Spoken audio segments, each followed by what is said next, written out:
Hi aunty, உங்கள் பேர்? என் பேர் ரேகாப்பா.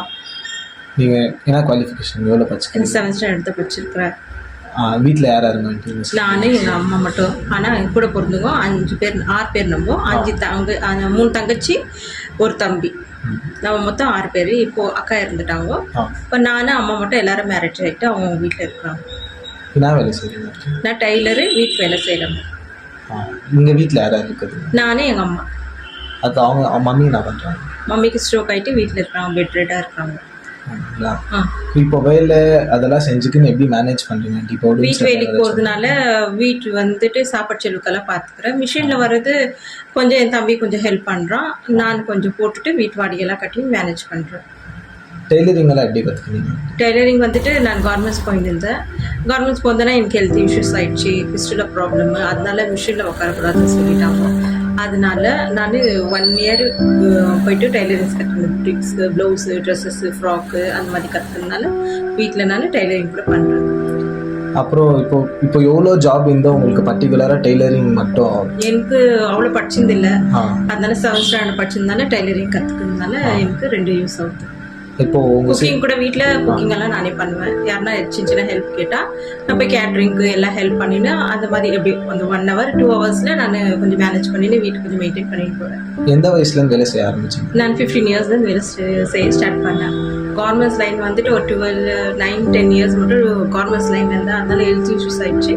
அதனால வீட்லேயே அப்படியே மெயின்டைன் பண்ணிக்கினேன். நான் முடியாது. நீங்கள் சின்ன வயசுலேருந்து வளர்ந்துருந்தாலும் கஷ்டம் தான். அப்பா பிடிஎஸ் பஸ் டிரைவர் தான். 3 மாதம் வேலைக்கு போனால் 6 மாதம் வேலைக்கு போக மாட்டார். 6 மாதம் போனால் 1 வருஷத்துக்கு வேலைக்கு போக மாட்டார். அம்மா வீட்டு வேலை செய்வாங்க. டெய்லரிங் செய்யறதுனால எங்கள் வீட்டில் அக்கா தங்கச்சிங்க தம்பி எல்லாரும் படிச்சுட்டு தான் இருக்காங்க. எல்லாம் நல்லா படிச்சிருக்கிறாங்க. மம்மி கஷ்டப்பட்டதுனால மம்மிக்கு ஹெல்ப்ஃபுல்லாக இருக்கணும். நான் அவங்க கூடவே அப்படியே மேனேஜ் பண்ணிக்கிறேன். வீட்டு வேலை செய்கிறது அம்மாவுக்கு ஹெல்ப்ஃபுல்லாக இருந்து நானும் எனக்கு அதே மாதிரி வந்துச்சு. கார்மெண்ட்ஸு, வீட்டு வேலை, டைலரிங் அப்படியே ஹெல்ப் கூட பண்ணுவேன். என்னால் முடிஞ்சது ப்ரேயருங்களுக்கெல்லாம் போவேன். எனக்கு மெயின் இம்பார்ட்டன்ட் ப்ரேயரு. அப்படியே ப்ரேயருக்கெல்லாம் போவேன்.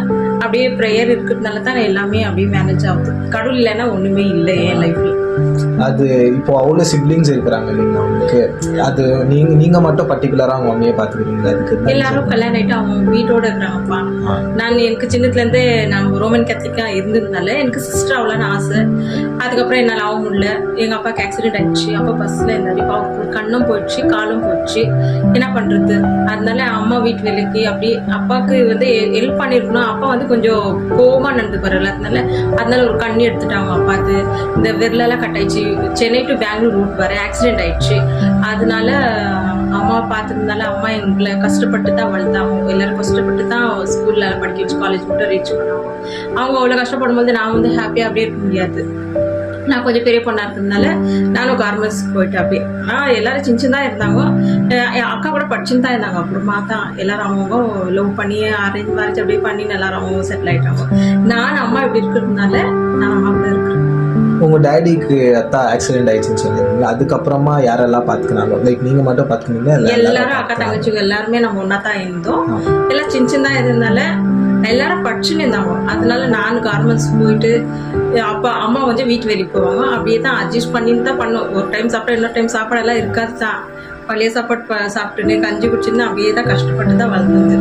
ஸோ உங்கள் சிப்ளிங்ஸ் அத்தை கூட பிறந்தவங்கலாம் வேலைக்கு போனாங்கன்றதுக்காக லைக் அவங்கெல்லாம் படிச்சுருந்தாங்க. அப்புறம் அவங்க லைஃப் செட்டில் பண்ணிக்கினாங்க. ஆனால் அவங்க லைஃப் செட்டில் பண்ணிக்கிட்டோன்னு விட்டுட்டேன். நான் எல்லாரையும் நான் அம்மாவை என் தங்கச்சிங்கெல்லாம் பார்த்துருந்தேன். இப்போ யாரும் கேட்கறது இல்லைங்களா? அம்மா பண்ணிக்க சொல்றாங்க. இப்போ எனக்கு வந்துட்டு 40+ அதனால எனக்கு அந்த இன்ட்ரெஸ்ட் இல்லை. எங்க தங்கச்சி லைஃப்லயும் சரி, எங்க அக்கா எல்லா லைஃப்லயும் சரி, ஹஸ்பண்ட் கூட சண்டை போடுறோங்கோ, கஷ்டம் கொடுக்குறோங்க தான். ஒரு டைம் சாப்பிட்டா இன்னொரு டைம் சாப்பாடு இல்லாததான் இருந்துச்சு. ஆனால் இப்போ எல்லாரும் நல்லா படிச்சிருக்கிறதுனால அவங்க வெளியே போயிட்டு அவங்க ஃபேமிலி பார்த்துக்கிறாங்க. அதனால எனக்கு ஒன்றும் இல்லை. ஏதோ சின்ன ஹெல்ப்பெல்லாம் எங்கள் தங்கச்சி என் தம்பியெல்லாம் பண்ணுறாங்க. எங்கள் மம்மியை நான் பார்த்துட்டேன். இப்போ அவங்களுக்கு ஸ்ட்ரோக் ஆகிட்டு இப்போ கால் கூட எடுத்துட்டாங்கப்பா. சுகர்னால திக்வானி குத்திக்கிறதுனால இப்போ அவங்களுக்கு கால் கூட கொஞ்சம் கட் பண்ணிட்டு இருக்கிறதுனால எந்த ஹெல்ப்பும் இல்லை. இப்போ நான் பார்த்துக்கணும். நான் வீட்டு வேலைக்கு போகிறேன், வந்து தைச்சிக்கணும். அப்படியே அம்மா பார்த்துக்கிறேன். அவங்களுக்கு கஷ்டமாக ஃபீல் ஆகுது இல்லைங்க? லைக் வேலைக்கோ போகணும், இங்கே கஷ்டம் இருக்குது தான். கஷ்டம்னு பார்த்தா அவங்க எங்களுக்கு கஷ்டப்பட்டு பார்த்துருந்து அது வீடு கட்ட முடியாது. தாயை பார்த்து தான் ஆகணும். அப்பாவும் இல்லை, அப்பாவும் இறந்துட்டாங்க ஹார்ட் அட்டாக்ல. அப்பா இறந்து போகும்போது 55-60 years இருக்கும். இல்லை 55 வயசு. 55 வயசு. அம்மா சின்ன வயசு தான். அம்மாவுக்கு அவங்களுக்கு 20 வயசோ எவ்வளோ சின்ன வயசுலேயே கல்யாணம் பண்ணிக்கிட்டாங்க அம்மா. அதனால அப்பாவும் இல்லை, இப்போ யாரும் இல்லை, அவங்க ஃபேமிலியாக இருக்கிறதுனால அம்மாவை பார்த்துக்கிற கடமை எனக்கு இருக்குது. நீங்கள் அப்பா செல்லமா அம்மா செல்லமா? எனக்கு எப்பவுமே மம்மி தான். ஏன்னா எங்கள் அப்பா எங்களுக்காக கஷ்டப்பட்டதோட எங்கள் அம்மா எங்களுக்காக ரொம்ப கஷ்டப்பட்டாங்க. நம்ம சாப்பிடணும்னு சொல்லிட்டு அவங்க நல்லா அப்படியே எத்தனை வீட்டு வேலை செய்தாங்கன்னா அவ்வளோ வேலை செய்வாங்க. டோபிகார்டில் துணியெல்லாம் கசுக்குவாங்க, 150 துணியெல்லாம் கசக்கிட்டு நம்மளை பார்த்துருப்பாங்க. அவங்க ரொம்ப ஹார்ட் ஒர்க்கிங் மம்மி.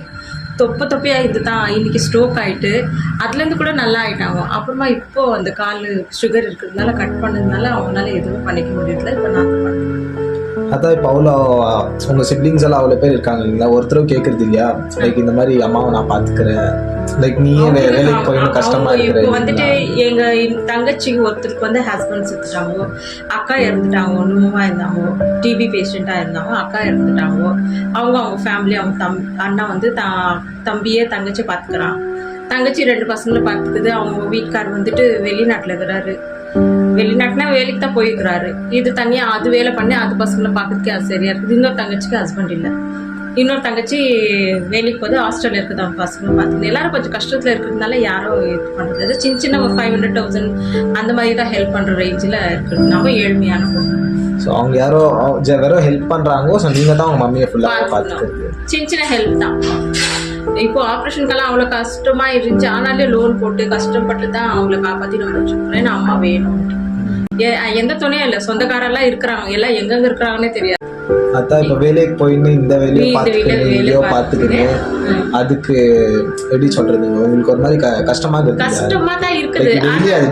அது இருந்தே இருக்கும் எப்பவுமே வாழ்க்கையில. கஷ்டம் சர்க்கிள் மாதிரி போயிட்டே இருக்கும். அதனால அதை பார்த்துனே இருந்தா நம்ம இன்னும் உடஞ்சிடுவோம். இப்போ ஒரு கையை ஏந்தி நம்ம ஒருத்தட்ட போய் நிக்கிற மாதிரி இருக்கும். அந்த மாதிரி எல்லாம் இருக்கக்கூடாது. நம்ம கஷ்டப்பட்டு நாமளே சாப்பிட்டு நாமளே இருக்கணும்ட்டு. முடியலன்னா ஒரு சின்ன ஹெல்ப் கேட்கலாம். எப்பவுமே ஒருத்தட்ட ஹெல்ப் கேட்டனால வாழ முடியாது இல்ல. அதனாலதான். உங்க மம்மி எங்க இருக்காங்க? ரூம்ல தான் இருக்காங்க. நீங்க பாக்குறீங்களா மம்மியை? சரி வா.